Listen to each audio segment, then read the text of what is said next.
10 seconds.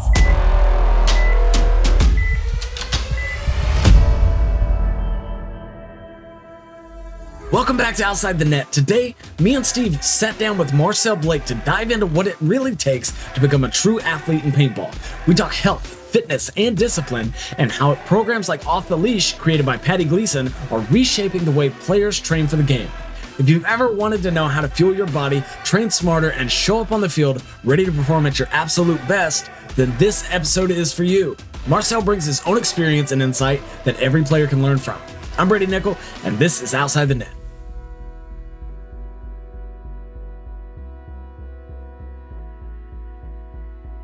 There's a lot to figure out, Brady. There's a lot to figure out, dude. It's never ending, right?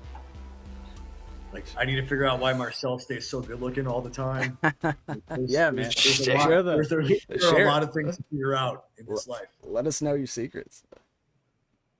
So, well, caffeine and lots of push-ups. Caffeine, man. Caffeine. That's something we got to talk about. It's I don't know. Moderation, of course. Yeah. That's it. Well, everybody, welcome to Outside the Net. I am Brady Nickel. Joined alongside me is Steve Iovino. And Steve Iovino's gone. Oh. we knew this was gonna happen. We knew this was gonna happen. Deuces. Oh shit. He said deuces. And our special guest tonight, Marcel Blake. What's up, dude? Hey, what's up, fam? Oh gosh. Well, we'll get Steve back in here at some point. But Marcel, how you been, man? It's been a while. Glad she's able to make it on tonight. Yeah, man. I'm glad y'all got Kyle Berry last week. I know we had originally talked about it. Let's just say life hit hard the last few weeks. So I was like, my bad, man. But we'll make this happen. No, it's all good. No, we're busy, man. We're busy. Like I was telling you earlier, big transition with training and clients, whether they're my adult clients or my youth training groups. The big transition from our summer term training into the school year. Definitely, there's a lot of different timing pieces that I've got to handle, a lot of communication pieces between emails and parents and whatnot. So become the big juggling game of just time schedules. Absolutely. Long days, though. Yeah. And we're going to get into all that tonight. Talk about Off the Leash, talk about your gym, talk about everything going on there. But before we dive into all that, let's talk about what started your paintball career. How'd you get into paintball? Like, what was your first experience like? Yeah, man. It's been kind of a wild time with paintball. So I got in to paintball. I was a teenager. My family just from coastal North Carolina, where there's much to do. Never heard of paintball before. Moved up to Virginia. Definitely an out of place kid with all of coming from kind of the coast country into the suburbs of Northern Virginia. So it was definitely weird. You definitely stick out, man. I was quite the misfit. I didn't play a whole lot of sports besides baseball growing up. And then all of a sudden I'm in this 7-Eleven looking at the magazine rack and I'm like, what the heck is this? And it was like I think there was a Splat magazine right next to like a Faceful. And I was like, this looks pretty cool. And then kind of made some friends with some kids in the neighborhood and they had the Brass Eagle Talons, the pump gun. Okay, yeah. And so my first foray into paintball was not a birthday party, but we found this like strip of land in between two neighborhoods, like where there were power lines. Yeah. And we just put on shop glasses and we shot the piss out of each other almost every weekend. So that was kind of the first foray into it. And then, didn't amount to much after that until I found some other friends in high school. And then we all started going to the local Pebs paintball field in Leesburg, Virginia, which I don't think they're at that location anymore. I think they moved. But, dude, that field was like a mecca. It was awesome. Had so many cool rec fields. And then that was kind of when Hyperball was also transitioning more streamlined into airball. Okay. With the air bunkers and everything. But I still remember my first, I'm going to walk onto this Hyperball field and do what I'm doing with my tipman, and then just getting roasted by these like veteran players. I think that's back when it was semi-uncapped, or at least 15 plus BPS. So what year was that? Oh gosh, dude. 03? Oh man. 04? Something like that. Somewhere in like the early 2000s, like really early 2000s is when I started kind of rec playing. and me and 2 other buddies started getting serious, and so that's when we went out, and that was the ion phase. And so we went out and we all bought Smart Parts ions, and then we mowed grass, mowed lawns, and would buy all the stupid attachments that everybody did with like the contract killers or the hybrid whatevers. And so we had a little bit of a team. And we did some like one-off like kind of tournaments. And so that was like my intro at like 12 or 13 or something into like tournament ball. Uh, and then we did that for a bit, and then like the recession hit, man, and it just became significantly harder to get those boys out. And so my group of buddies fell apart, and then it became just me. And then I was like, dude, nobody wants to play. Nobody wants to really bring this kid on that's just kind of here at the field. And so I stopped like probably in 09 or 010. I stopped playing and just went on like almost a 10-year hiatus. Never thought about paintball, didn't do nothing. I went on with life. I went to college, joined the military, was getting out of the military, and then just woke up one day and I was like, I think I want to start playing paintball again. And I was married with like 2 kids at the time, and I was like, dude, are you crazy? Like, what this is going to cost. Like your wife has no idea. She has no idea what the side of this life is. You do. And I was like, oh, this is going to suck. But no, so like probably around I think the military had moved me out to Missouri around that time. And so I just reached out to like this random league, which used to be up in Illinois, the MPPL, Midwest Paintball Players League. And I can't remember the name of the league owner at the time, but I reached out to him. I was like, hey, I kind of live around this area. Is there teams or fields that you would recommend? And so I kind of beat the pavement on my own to try to find a place to play. And he's just like, oh, well, there's this team called the Midwest Bandits out of, St. Louis. Like, they're a pretty good organization. So I think probably 2021-ish, I kind of showed up just to start practicing. And I had to buy all new gear. So me and eBay became really good friends again, because I didn't know anything about Facebook, buy, sell, trade pages. I don't know, man. So I just started showing up. I started practicing, just kind of drilling on my own. And then I think I played with them in D5, like, let's see, that was 2021. I only played like event 3 and event 4, like, so the last 2 events of the year. And then in 2022, I came in at D4 and started playing with them more. And, let's see, where did we go from there? Had a pretty decent year. Definitely a grinder, man. Like, I think I was able to really accelerate my progress just because I took drilling like pretty seriously.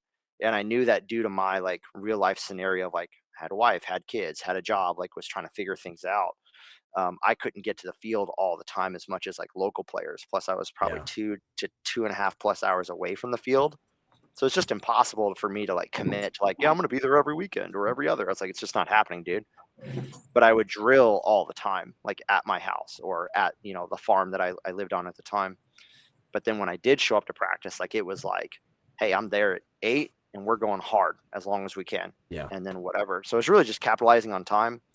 And then after that year, I got the invite to guest or to essentially like, I say bench warm, but essentially as a developmental player on the D3 line. And then that line fell apart with the Bandits. Steve, you remember that.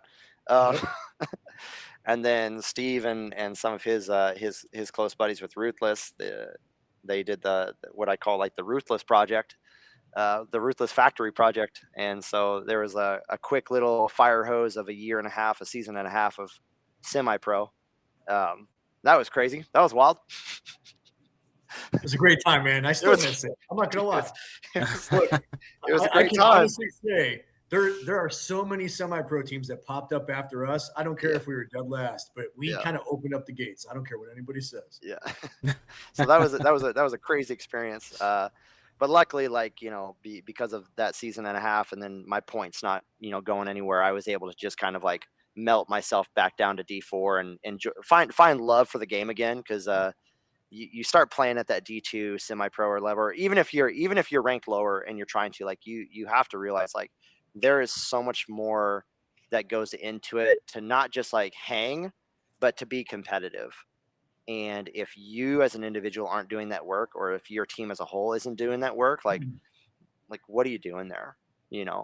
So, and I'm not saying that was the status of the team. It was just like, luckily my points didn't get messed up, so I was able to come back down and let it feel less like a job, and then more having fun with it. And then GG Sports Park popped up right around then, and that was something else for anyone that was in the St. Louis area that got to go through that with the. So I was there for about 2 years. You alluded to a lot with Yeah. just a few words there. Yeah.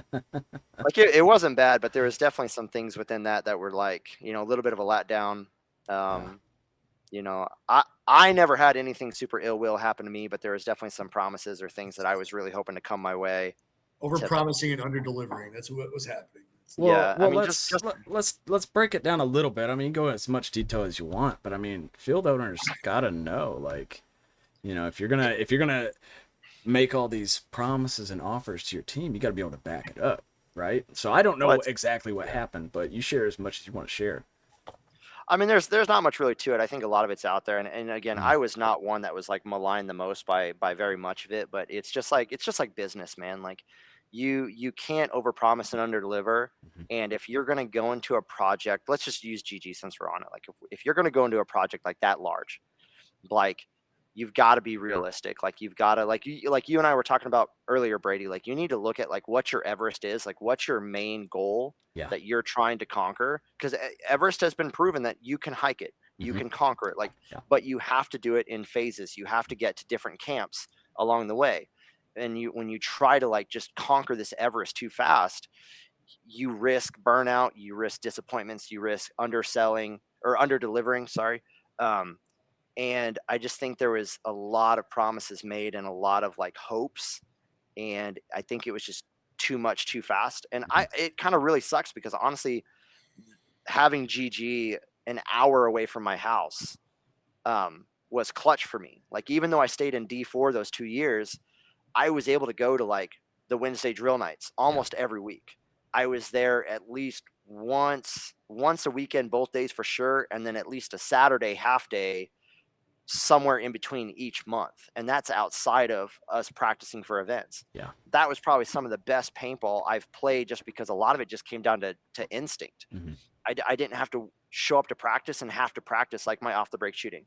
I didn't have to show up to practice for an event and worry about my snap. I had already done all the work. I was probably the closest into flow state that I felt like I've been in years. Yeah. So when that shut down, that's kind of where I got hurt the most. It was just like, oh, dude, that's how I got good. I was able to practice and drill more like on a legit field, not just shoot pie plates in my backyard, which is still beneficial to do all that. But since that shut down, I'm now with Casey Sports Complex out of a Lee Summit. Shout out Todd Boyer. Oh, heck yeah, dude. Like, it may be, just the one turf field, but it's a great turf field. It's so well maintained. The camp has really come a long way. And that's like me seeing, like, just hearing about where it was, and then me actually being there this year and just being able to like see what he's built and see the camp grow. And I mean, it's aggressive. It's a different vibe. Like, if you're not there to bang, if you're not there to, to really want to get better, like, like you can be a casual player and we'll still respect you. But like when you're there to get after it, like that is the place that you want to be right now. Like, it really is. And I enjoy it. And it just kind of sucks because right now with, reopening the gym, having to go back in as a full-time business owner, I don't have the luxury like I did, when I was playing out of GG, where I was more of like a contracted professional under somebody else's roof. Now that a lot more of my demands here, it's like I'm not really able to get out as much as I want to, but it is a fantastic environment. It's a great atmosphere if you're trying to really go hard. We've done really cool things with the EXL. There's the D3 line that's playing the NXL circuit this year. You've got Todd's semi-pro line with the All-Stars. I mean, everyone is there. Like, if you want to get better, I can't say enough of it. Like, you've got so many hands there helping you, wanting you to get better. And I mean, and they'll let you know when you messed up too. Like, that's the thing. Like, you want to get better, you got to be able to like look yourself in the mirror, and you got to be willing to take criticism. Yeah. It's just the way it is. That is just life. Well, I think that's huge. Well, one thing is like the competition all over the place is getting better and better. Like month after month, year after year. So, we gotta start looking for advantages, even off the field, which is one of the reasons I'm excited to have you on the show, is because you're so big in the health and fitness space, right? So, kind of moving into that portion of this show, why we brought you on. What do you think it takes to be quote unquote paintball fit? Dude, it's a lot of things. The question goes to almost translates perfectly to paintball, and you and I were kind of talking earlier about this too. Like even today, like with everything that we have out there at our fingertips, like everybody is still looking for, excuse me, the quick fix, the gimme now drill. Like what is the thing? What is the pill? What is the formula for seeing this success on and off the field? And it's the little things. It's the boring stuff. Yeah. It's the show up and did you even hydrate this week? Did you try to drink at least 100 ounces of water a day? Yeah. Did you have at least 1 to 2 servings of fruit? Are you eating the amount of protein you need to? Are you at least strength training 3 days a week? Are you doing like the most boring thing that I still make sure that I do every day is freaking I'll foam roll. I'll do some type of mobility to really target like my knees, my hips, my ankles for sure, especially as I get older. Which shout out to Off the Leash. We'll get into more of that later. But it's not going above and beyond. Like we need to be working out like hard 4 or 5 days a week. Like we can moderate our schedule, we can moderate what we need to do, but ultimately like it's the boring stuff. Again, water, nutrition for sure. Working on, even if all you're doing is snapping in the mirror, like when I got back into it, I had this one spare mirror at home and I would put painter's tape like at angles, to either like be a can, like I'd use the side, Oh yeah. the straight edge to be like a can, but then I'd put like painter's tape angles on it to simulate like an Aztec or like a freaking Dorito. And that would show me like what I need to do. And again, it's the boring stuff. Like, sure, I'm not shooting a paintball down the field. Or even when I do show up to the field, I'm going to do the boring drills to warm up and I'm going to do 1 ball snaps. Okay, well, then I'll do double taps and I won't do more than that. And I can get a freaking burner of a workout in with 1 hopper, just shooting 1 balls or 2 balls. Yeah. How do you think the pros got to be pros and really dialed in? It's the boring nonsense. Like going to a clinic and no knock against any clinic. I've been to a lot of pro clinics, but like some people walk away with those like, well, I didn't see anything amazing. Like, what do you think he is? It's like, yeah, but he got amazing because he mastered the basics to a point where he doesn't have to think about it anymore. Like he's never going to mess up his snap. It's never going to happen. Right. Like you see like the most, disciplined, ripped body or like in shape something. They only got there because of consistent discipline. And that discipline is built by doing the boring shit. Yeah. Just day in and day out. It's not perfect. I'm not perfect. Freak. I freaking in one of my mini fridges, I've got a freaking box of Oreos. I freaking slammed some Sour Patch while I was deadlifting today. Like I'm not this hyper strict dude. Like I don't care to be cover model ready. It's not my thing. It's not my niche. Like I'm trying to be what I call for my clients, like a lifetime athlete. I'm trying to look at my life about like, how can I still achieve the things that I want to do? How can I still keep up with my kids? And, having paintball in my life, I think about like, how can I still show up to be 34, almost 35 soon and still dominate against kids that are like 18, 19, 20. Like it makes me laugh when the 20-year-olds are getting gassed and complaining about health. And I'm there like, dude, my knees are shot from the Marine Corps. My back freaking hurts. I'm outrunning you off the break every time. Like you are young and have the battery, or you should have the battery more than I do. Like this is no excuse. Like this is kind of like a knock against them rather than it is me. Like, sure, it's my life, it's my industry, but they have just as many opportunities to be able to get to like that point where they're unstoppable. And sometimes it's a shame, man, because you talk about those basics and they're just like, oh, that ain't it, man. I'm like, okay, I mean, what do I know? No, for sure, man. Yeah, and Steve, if you got something else to interject, but like the key takeaway for me is consistency is key. Like you've got to show up day after day after day and just keep on going, even if it's just 1%. Like more, if that's all you do, if all you do is get up and go to the gym, and that's it. Like go walk, go do something. I get it myself. Like I'll get overwhelmed some days and be like, oh, fuck, I don't want to go in and lift this weight or use this machine, even if that's the plan for the day, right? Or squats are the worst. But you have to, man. You have to, right? But the thing, like, just one more point, Steve. Like, if even if that's my day, and I say, I just don't feel like doing squats today, I'm not gonna do it. I'll just go in and walk, for 10, 15 minutes, and by the time I get through that walk, I'm like, okay, I'm ready to go. Now you're locked in. Now I'm locked in. Like, I might as well just do it while I'm there. At least you're in motion, man. Yeah. It's better to. And Marcel, you probably said this a long time ago, and a lot of people say it. Even if you go to get in your car and go to the gym and walk in and do something for 5 minutes, you did it. Mm-hmm. Yep. You did it. Yeah. Something is better than nothing every time. And like, say squats aren't your gig, like, and you show up and it's late, like, again, like a lot of people don't like training legs. Well, guess what? You're going to walk on your legs more than you ever will walk on your hands. Like last time I checked, like somebody's not walking around on their arms everywhere they go. Right. Like, you're going to have to do it. Otherwise you're going to suffer for it later. And within an athletic endeavor, like within a performance aspect, like, man, what do I tell people? Like, I'm trying to take like everything I say and then just like crush it down. Like, let's just think legs. Like, okay, cool. Warm them up.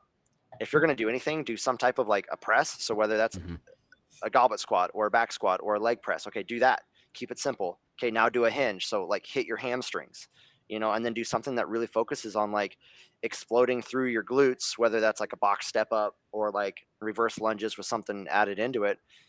And then like jump ropes, like just keep it like pick 4 or 5 things and just tackle those. Just do that. Like, stop looking at these workout programs that have like this ungodly amount of like exercises and sets and reps. It's like, okay, that's great. Yeah. But to be honest, sometimes like that high volume stuff, like that bodybuilder, that aesthetic stuff, it's just really tearing up your joints.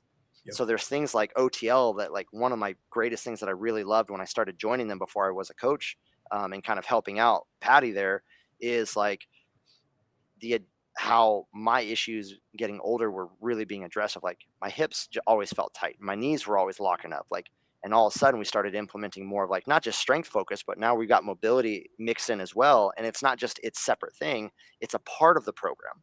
And so now I don't have to worry about, I have to do one more thing. It's like, no, it's a part of it, and it just flows. So, no, that makes a lot of sense. Do you think, like, going on kind of, I guess, sideways here, but do you think like plyometrics and calisthenics for paintball specifically, it would be better than weight training, or do you think you have to do it all? Finding a balanced mix is what I'll say, because calisthenics are fantastic and they should be the foundation of almost any program. Like, I will still hit 100 push-ups a day, no matter what, like, whether it's throughout the day or just like all at once. Like, there are things like that, like being able to do push-ups, lunges, squats, hinge work, sprints, and plyometrics are definitely key, especially with the plyometrics, like working on your reactive, directional stuff, and just footwork agility is really key. But there will, depending on the person, there will come a time where that kind of caps out. Like, there's only so much intensity you can add by yourself. Yeah. There's only so far you can take it before you're just like, all right, now I'm adding so much volume to where, like, now my joints are hurting. Right. And so there's things where, like, okay, well, adding in resistance training, whether that's with weights or even with bands, like, that's where you can take those foundational movements and you can just increase them, kind of like what you were saying, by like that 1-2%. Yeah. Like, you don't need the thickest band in there to add to your push-ups or add to whatever, like grabbing the red one or, whatever, that will still be enough to like take that foundational moment and add to it. Yeah. So resistance training will, even with the sports performance where I work with like 10 and 14-year-olds, and then I have like a varsity and collegiate group, like, weights will always be a part of it, but it's just the degree at which you really require those to apply to your end goal.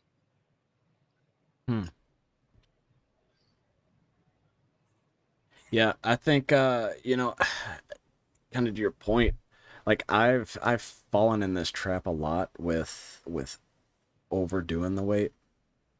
And I'll go like maybe I'm at 150, right, on a squat. The next week I'm trying to hit 175, and then I hurt myself. Yeah. Right. So you see that a lot with the guys that you train is going too fast and then kind of killing your momentum by hitting those big weights and then getting hurt and then now you're out for a while.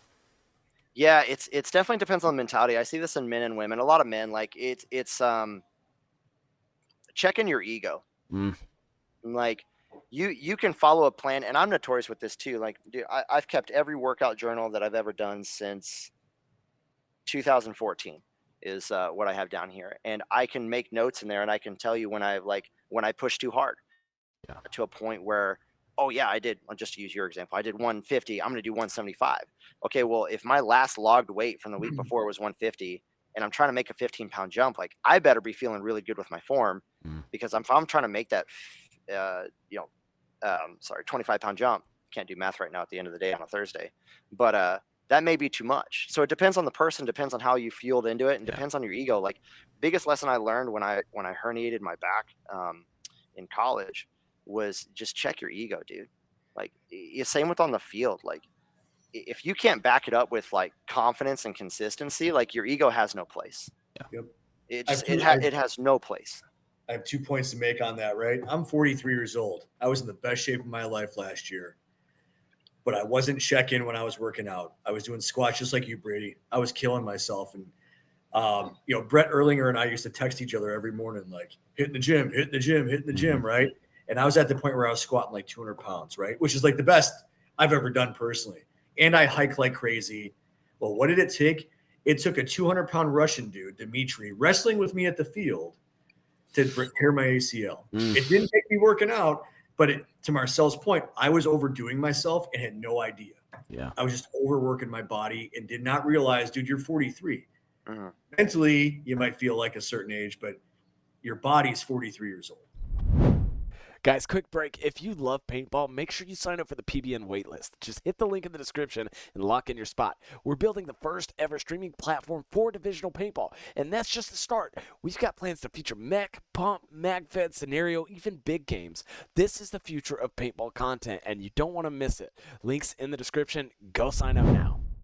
Yeah, I mean, age can play a factor, but like programming and the type of workouts you're doing and how you're approaching them, like the intent of what you're approaching it, like matter a lot. So progressive overload is great. Like, yes, over time or week to week, like, yeah, it'd be great week to week to, if you're continuing to see week to week, depending on who you are, where you're dominant, what the exercise is, if you're seeing 5-pound increases in, let's just say, bench or squat, right? If you're seeing that week to week within like a set rep or rep range, great. That means you're doing it right. And sometimes you'll have bigger jumps than others depending on your phase of training. But ultimately, like, you've just got to listen to your body. You really do. And the older you get, and I tell a lot of people too, I mean, I've got older clients that are like, shoot, I tell the kids I train all the time, man, I've got a 90-plus-year-old lady that she'll hold the 2-minute plank, dude. And here I've got these like 10 and 4. I mean, yeah, like all of us are like, oh, I couldn't do that. Well, dude, I've got a 92-year-old holding a 2-minute plank twice a week. Right? Like she wants that. She wants that fight. Whereas I've got these 10 or 14-year-olds that at 30 seconds, they're crying. I'm like, for what, dude? I'm like, for what? But you got to listen to your body. You got to know what you can and can't do and where you can push it. I'm reading a book right now, or I guess I'm rereading or I'm jumping back into it. Can't Hurt Me by David Goggins. Really popular. It's really good. Navy SEAL dude, but he kind of shares his own story. But the section he's going into right now is kind of talking about that, of like understanding your body, really listening to it, but not just that, but listening to like understand, quote unquote, like what does Andy Frisella say? Like the inner bitch voice. Like your mind is going to want to save you when really you've probably only output yourself like 40%. You're right. So there's a fine line there between what is my cap, like what is my true cap of listening to my body to make sure I don't hurt myself, but then also what is that extra 2% that I can put into this to break through. So to cycle it back to that point, like making big jumps is one thing, but if you're trying to make a 20% jump from where you are, when your body is not ready for it, guess what? You will break. You will suffer those consequences, and you're going to learn real fast. Like, oh, I should have looked at my notes better and realized like I shouldn't have made that 25-pound jump. And I've made that mistake all the time. Well, and Marcel, I wanna throw my I'm no expert by any means, so nobody look at me and say this is the goalpost. But Roast, when roast him, chat. yeah, Roast roast him. me, yeah, go for it. But so here's my approach to that, right? After I hurt my back the first time, overloading on the weight, I switched it up and went with more reps at the same weight. So sticking at the 150, right? Mhm. I'll do 2 more reps this week, okay, and then until I get to that 8 or 9 reps at that weight Mhm.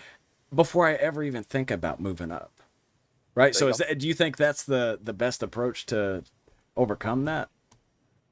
It's one approach. Okay. So it's like, so if we hit like a weight plateau, right, or we hit just a level where if we make a bigger jump, we feel like we're going to hurt ourselves. So part of that too is like, it's the same thing I tell the kids. Like part of it's like it's a confidence thing. It's one, training your body to be able to adapt to a higher weight, but it's also like having to build that mental confidence to be able to do those jumps. So one is, yes, stay at the same weight, start adding 1 or 2 reps each week. The other thing you can do, and it doesn't feel good to do this, but this is kind of where you have to do a bigger check of the ego, is drop your weight down a little bit. Drop your weight down, start doing that for more reps, okay, than you were, right? So if you're getting, let's just say 220 for 8 reps, or let's just say 5, whatever, and it's been a struggle. Okay, well, what's to say you can't drop down to 200 and start trying to knock that out for 8 to 12 reps? Hmm. Mathematically and percentage wise, you're going to start seeing not just your strength go up, but you're going to start seeing your stability go up. You're going to start seeing a lot more stabilization go up because you're adding more layers. Not to say one is better than the other, but there's other avenues that we can take rather than just, okay, I'm going to sit at this weight and I'm just going to add 1 or 2 reps, which is still fine. But I prefer, like, if I'm capping off or if I've found a max, well, then I'm going to work at a sub max percentage Yeah. and just start layering reps. Okay, so yeah, I've had to drop it down. I had to go. I have to be okay with that.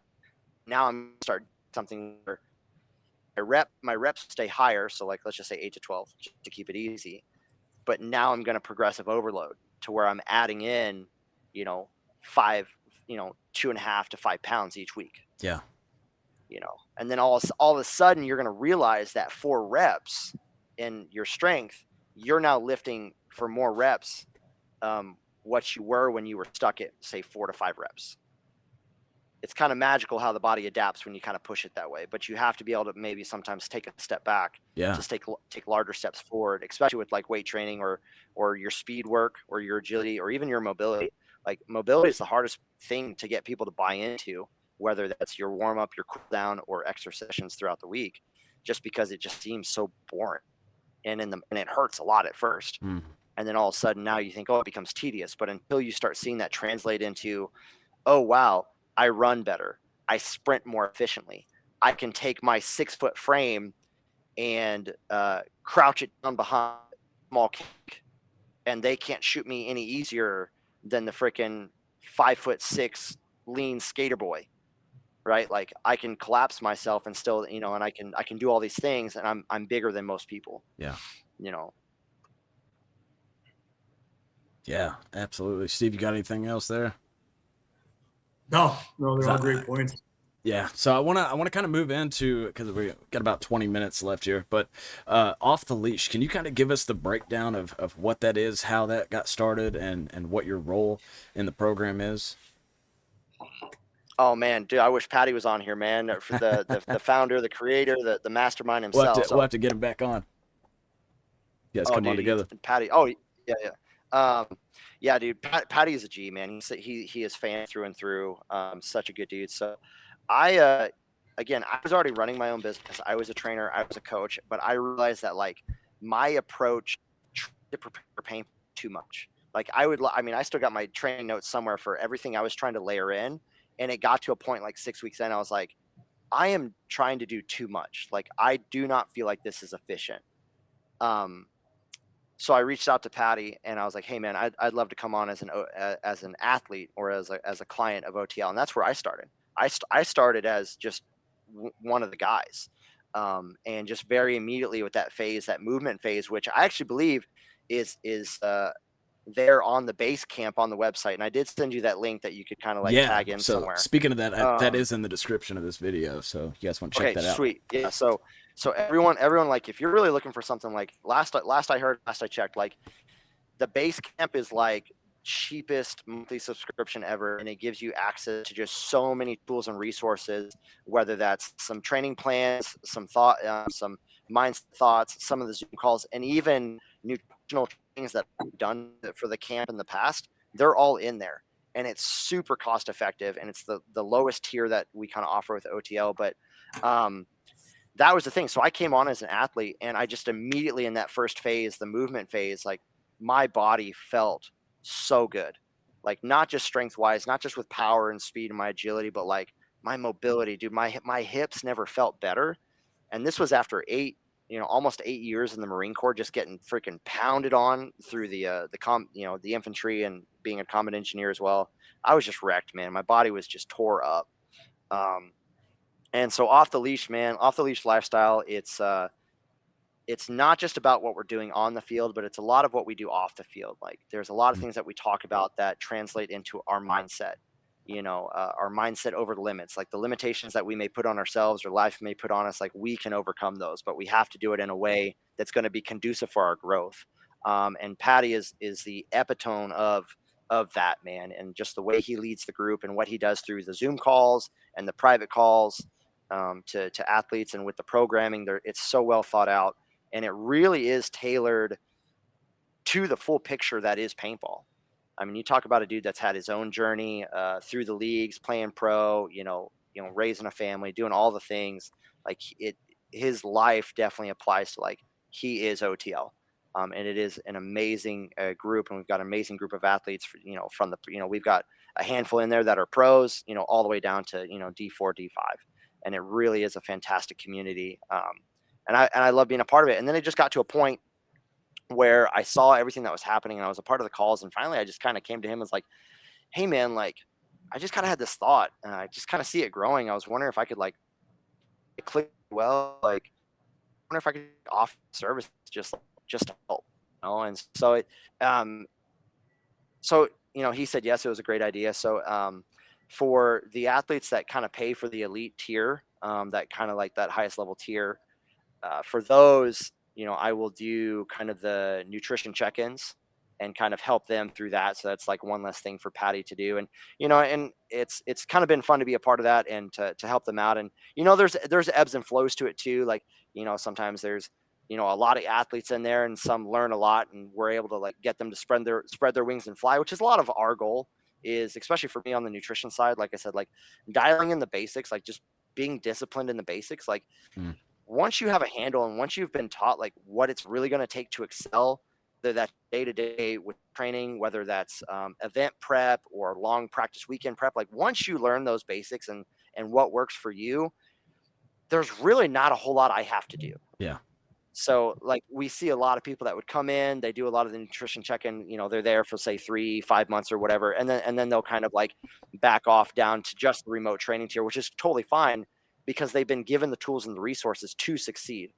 And it's the same mindset I have with the clients that I work here in person. Like I'd love to keep them long-term if they want to, but my ultimate goal is to share with them everything that I've learned over the past 15 plus years since I started my own journey.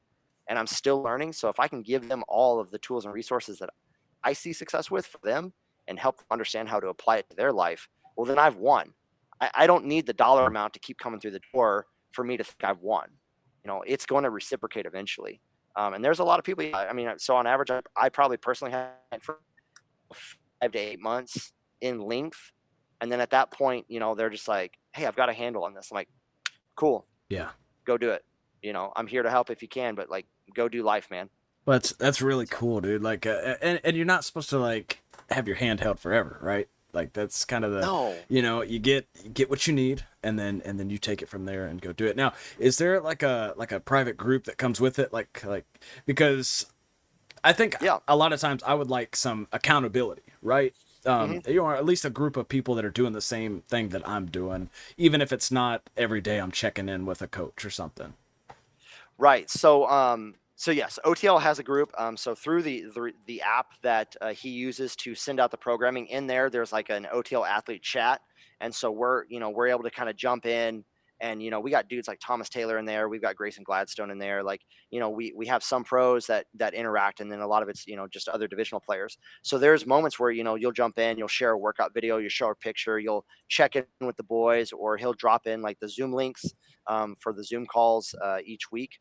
And so like there's that community aspect where you kind of connect with the fellow athletes, and then you have the Zoom calls on top of that, where once a week you're kind of coming together as a community, as athletes, of who can make those calls. Yeah. And you're able to kind of check in, and Patty will go over like either like a mindset topic of the week. He might have a guest on, whether it's like another pro paintball player or just somebody from the fitness industry to kind of share stuff with us.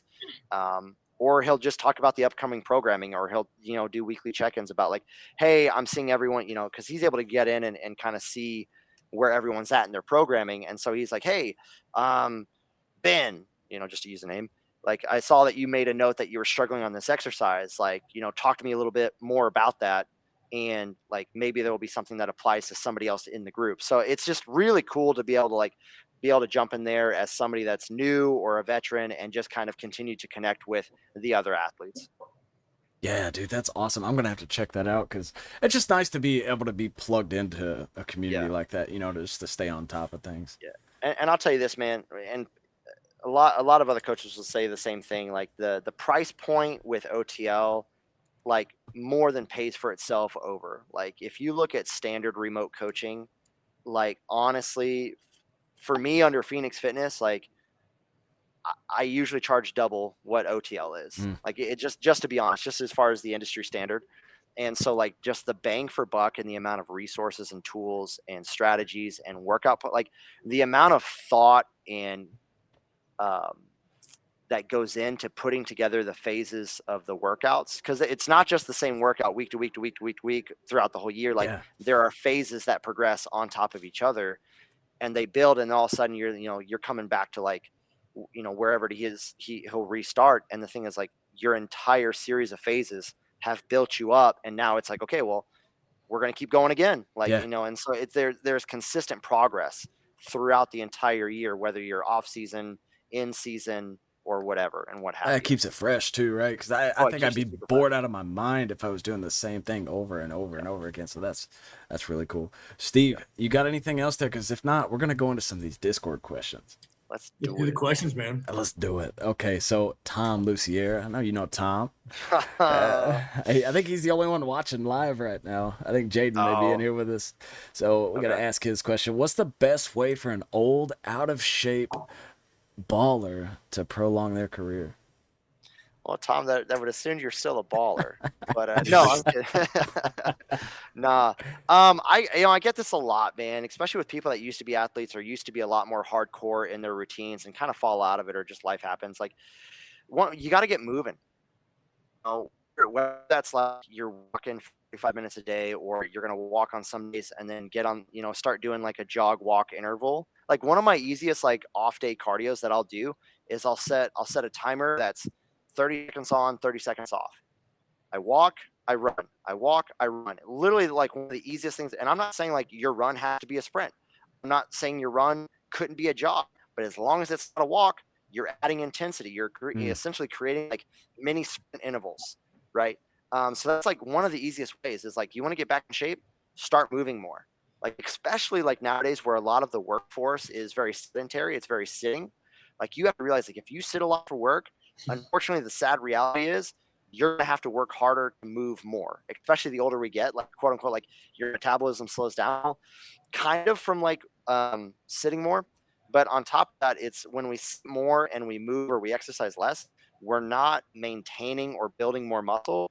You want the big like biohack that influencers like to say of losing fat and staying maintained, build more muscle. Yep.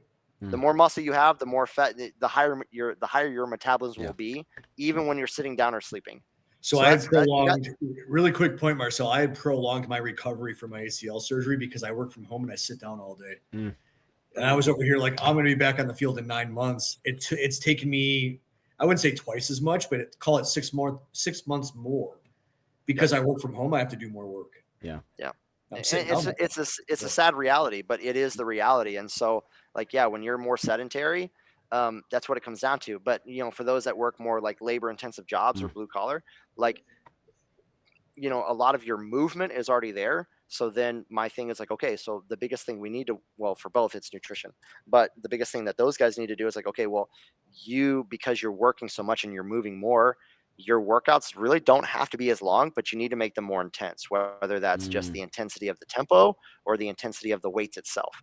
And so, like, that's their caveat is like, well, you're already getting enough steps and movement. There's nothing I can really overcoach there. It just means your workouts need to be harder. So that's me. That's where that comes out. I'm a carpenter, so I'm out in the elements all year round. And I usually like May to August, and this is my time to start really hitting the gym again.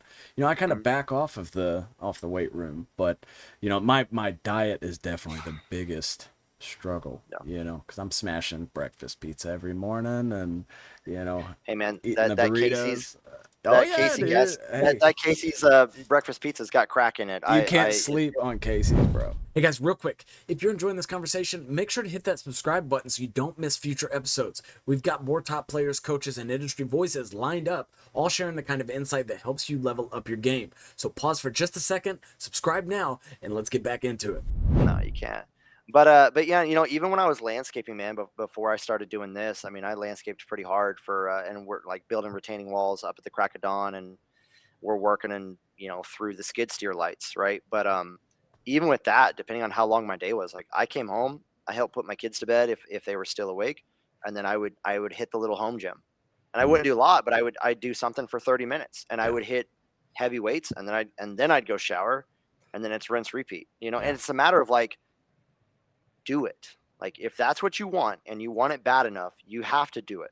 You just have to mentally commit. That goes down to what we were saying, right, Marcel? Like, and I'll speak for Tom. Asked a question. I know Tom. He has an IT job, right? Like he's not in the field. He's not hanging drywall. Like to me, and I'm the same way. I look at spreadsheets all day. But what I do is, I made it a habit. I'm up at 5:30. I'm up before 6 now. 5:30 is my goal. But if I'm up before 6, I won for the day. And it could be as simple as I do HIT for 10 minutes. Or I do an elliptical for 20 minutes. Like I make it a point. And then throughout the day, I have a dog that I use as an excuse. I walk him. I'll walk him like 6 times a day just around the block. Right. So like, I think Marcel, you touched on that. It's just do it. You don't have to like, you see these dudes, like even like yourself, like I see you on Facebook and I'm like, oh man, I can't do what Marcel does. And I know I can't, but I can take baby steps and just do shit. Yeah. Right. I have my own Everest. My own Everest is just be in shape to where I think I could be in shape, right? I know I'm never going to be 155 pounds in a beam. That's just not me. It's not my body build. Yeah. Well, Marcel, you said something about David Goggins earlier. He's that bitch voice. You brought something up about the bitch voice, but I thought it was funny because I have to tell myself that every morning, like when I get up, like wake up, bitch, like get out of bed, just go do it. So sometimes you just gotta be a little tough Put your on phone yourself. across the room. That's one thing I learned. Put your phone across the room. Yes, absolutely. That's a big one. Well, it's funny because it's so easy for us to apply that mindset or that line of thinking into certain aspects, but then we won't apply it into others. And it's like, well, why? Why not? Well, it's because we've gotten too comfortable not doing it, right? It's comfortable enough. We don't want to do the hard thing, and the hard thing could be like, hey, I just pulled a 12-hour day on the job site.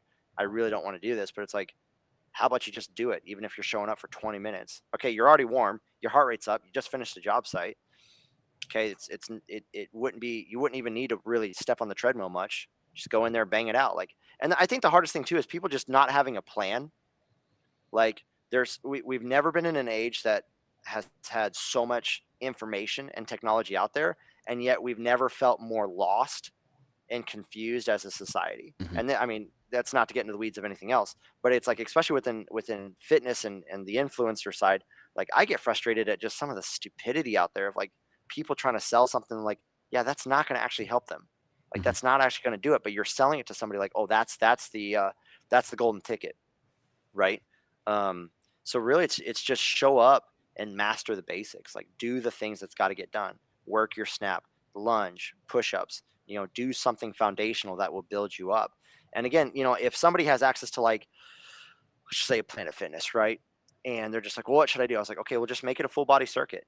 Literally go through and hit every machine that's like, just like do the chest press, do the leg press, do the leg extension, go do this, do a full body, do one machine per body part, do it for 3 sets of 10 and then leave. Yeah. Like that, like literally, if we were going to make it just stupid simple, do that 3 times a week, build that up, and then go find a program. Ideally OTL would be great. But what do you think though? Like, what do you think makes people start hitting the gym, getting in shape, whatever, going down this path, and then stop after 3 months? Like, why don't they just stick with it? I have my own answer here, but I want to hear yours. All right. Two-parter. One, why do they do it? One, they're highly motivated. They get all this fire, they get this greening fire, they want to get going. Let's just say like the New Year's resolutions people, right? They get all this motivation, and I'm going to change, this is my year, so there's so much motivation. And then the reality of the problem that they wanted, they've sold themselves mentally on the outcome, what they want, which sometimes is very, realistic, sometimes it's not. Unfortunately, the steps along in that journey become more of a hit to reality and more of a hit to their ego of like, well, let's see, statistically, most people fall off New Year's resolutions by mid-February to end of February. So like they don't even make it 8 weeks. They don't. Most people in New Year's don't make it 8 weeks because it hurts too much. It's not moving fast enough. And so mentally it's like, why do they get into it? Well, they've oversold themselves on the destination and the time it's going to take to get there. Why do they fall off? Because of the time it takes to get there. Like where somebody's gotten in their life, I've worked with a handful of people that, were darn near living the 300-pound life, right? Guess what? That 300 pounds didn't magically put itself on your body in 3 months. So it's super unrealistic to expect me to shave off 100 pounds in 3 months. Yeah. Like that's not realistic. My mom is a huge testament to this. Like, worked with her on and off the last 2 years and she's lost over 100 pounds. Right. And we started with the basics, but and she's not the only client I've worked with like this, but it takes time and everyone's body's going to react differently. And the more info we find out about your body, about what works and what doesn't work and what you react to and what you don't react to, really helps a lot. But you have to buy in on the journey. Yeah.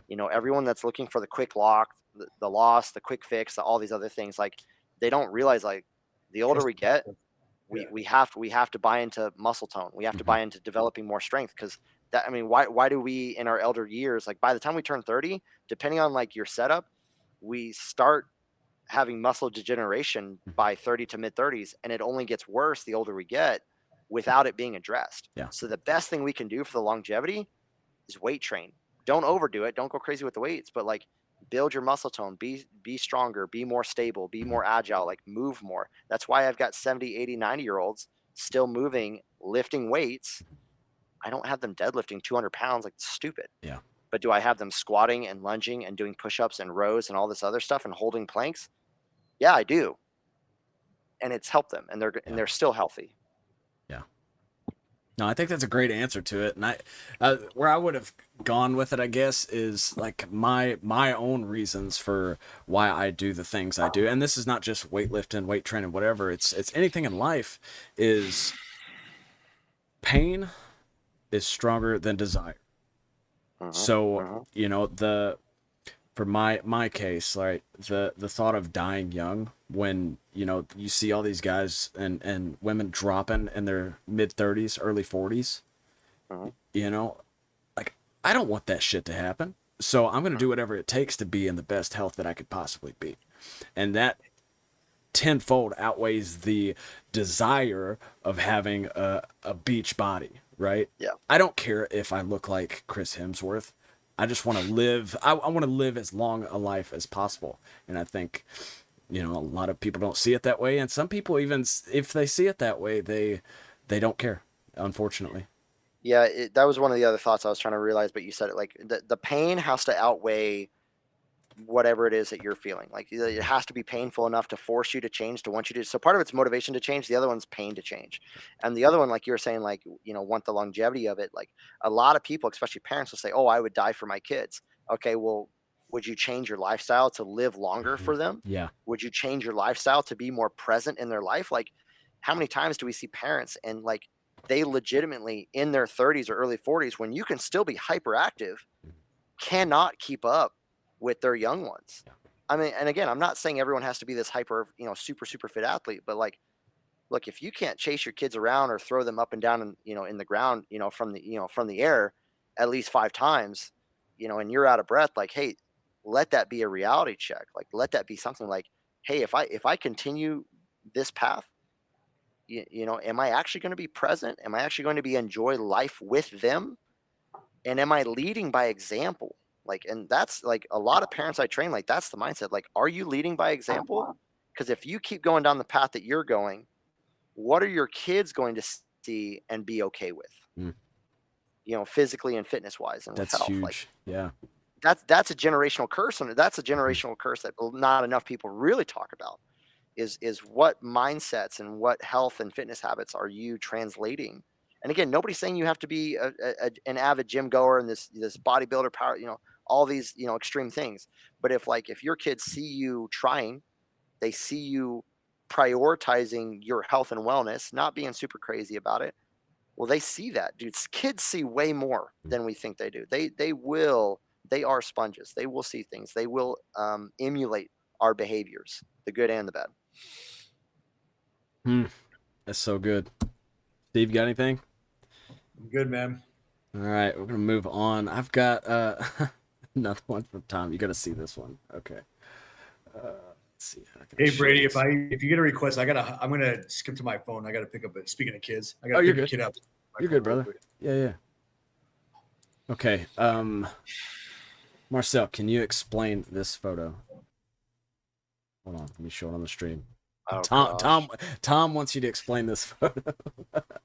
What part of it? Oh, the mask or the being hit in the neck? I don't know. He didn't expand on that. He just said, explain it. This is yeah. So the shot in the neck. Let me just say that Tom is terrible at comms and called the wrong bunker, and I went to run down this ghost and instead got dropped in the neck. It was great. It was fantastic, and I still have that scar on my neck to this day. Thank you, Tom. But the other part is this was like we were murking for some I don't remember the team. We were murking for some team that needed bodies. So Tom and I drove overnight down to Texas in Excel, I don't know, 2021, 2022. I don't remember. I didn't know the chin strap rule of the NXL. And so I'm there with my freaking OG profiler mask, and they luckily didn't call me on the penalty the first point I played without the chin strap. And so what I did is I found a strip of turf, or netting on the sideline. And I literally knotted each side of it and ran it through my mask. And that was my chin strap. So, I mean, I figured it out, Yeah. Steve, what are you doing? Oh, you're getting in the car, He's man. getting in the car. Looked like he's running down the street. I'm running to see Marcel. Yeah, there you go. Gotta go. Oh God. Okay, let's see here. Busty says, what are some low impact exercises you recommend for building endurance? I think you covered some of this, but he says he's recovering from an ankle injury. Can he clarify? I mean, I've got ideas, but if he clarifies what ankle injury, that would help me too. Low impact stuff to what do you say? Improve what? Let's see. Yeah, what low impact exercise you recommend for building endurance? Oh, dude, the bike, the bike or the rower, hands down, dude. And whether an air bike or just a regular stationary bike, if pedaling through that causes a little bit too much ankle discomfort, if you can run it with a compression brace, you'll be good. But if your gym has a recumbent bike, which is the one where you're sitting down and you're pedaling out in front of you, that's super low impact and still really good. Will that be slower for endurance? Yeah, kind of.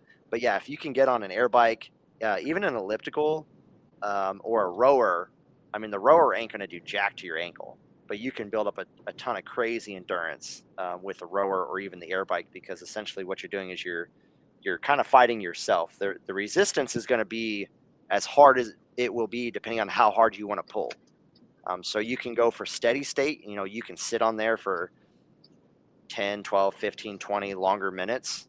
I'm too ADD. I can't sit on a rower longer than 8 minutes, and then I have to switch to something else. But you can do that. You can sit on an air bike, for 40 minutes. You can be on an elliptical for 40 minutes. Like when I was prepping for a show, my go-to cardio, to help my endurance and just my fat loss was an elliptical. And I would just get on an elliptical for 40, 45 minutes. And what I would do is I just jump into Go Sports, and I would just put on a game. Most of those split decks are going to be 30, 40 minutes right there. So just pick a game you want to dissect and do your cardio. I did the same thing. I watched the the World Cup, it's the Dynasty World Cup between them and Heat 2015. Mm-hmm. I watched that video every day for like 6 months. And then I jump right onto Go Sports. Yep. Well, boys, that was awesome. Marcel, before we get out, you got anything you want to plug? Oh man, I think I've done it, man. Just OTL. Yeah. Love that program to pieces. Can't thank Todd Boyer and the crew enough over at KC Sports Complex. Again, just it's growing. He's pushing it really hard, and there's more good things to come. Love our sponsors there with Carbon. I love Carbon gear, man. It's such high quality. I couldn't say enough good.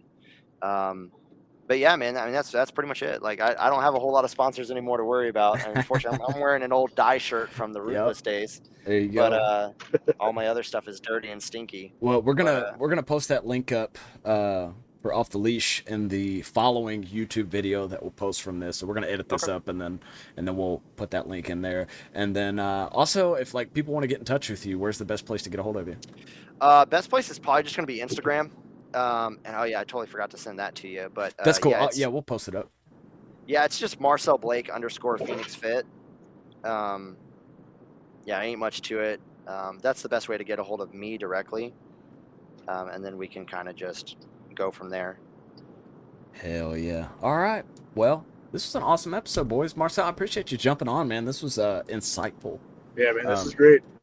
And yeah, I can get rambling and kind of black out. I can black out and get rambling. So sometimes I'll get done with something. I'm like, I don't.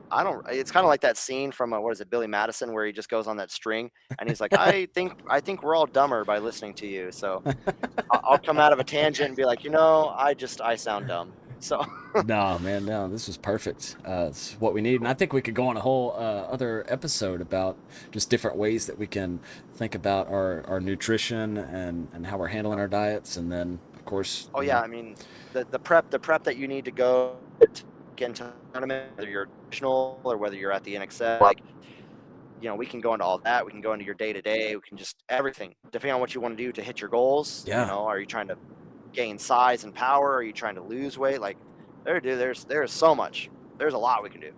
Yeah, we'll have to come back on and cover that. Is there you guys got anything coming up? Like you got any upcoming events you're doing? Well, we just finished our 4th event with EXL. I think our next one's coming up in a handful of weeks. So yeah, we'll be in EXL prep here in a couple weeks or so. Okay. I have to look at my calendar, but awesome. Other than that, man, I don't really have too much going on. There you go. Well, hey, everybody else playing the MSXL this weekend, good luck to you guys. Try to be following up, and I know we got Eric is playing with Prime Suspects X. I wonder if Jaden, who he's playing with, if he's going to play this one.